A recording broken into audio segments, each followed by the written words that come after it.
completely renovated, and my initial reaction is, yeah, it looks pretty good. I like the multicolored red, green, and blue seats, but it's not really a new concept, but it's okay. I don't know how most Brazilians feel about it. It used to hold 200,000 fans, then it went down to 100,000 fans, and now it's only 75,000 fans. It's gonna be packed for sure. We showed up extra early, around 3:30, 4 o'clock, just to make sure we could get through the blockade of police or possible protests, and it was pretty smooth.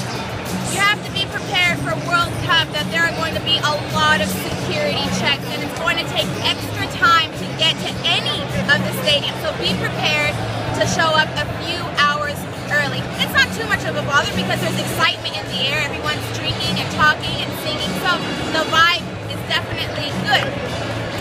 So, the match, Brazil, Spain, the final, World Cup champions versus 5-time World Cup champions, Brazil.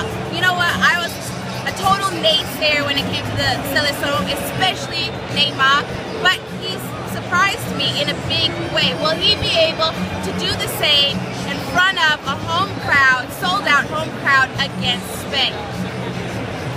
Honestly, I don't want him to. I would love it if it was any other player but Neymar, but he's been scoring a goal a game, so I think he's on track to scoring this match, and I think it would really set a great tone for a World Cup if Brazil could seal the deal here today. So I'm going to call it for Brazil. It's going to be a close match, 1-0. I'll give it to Neymar.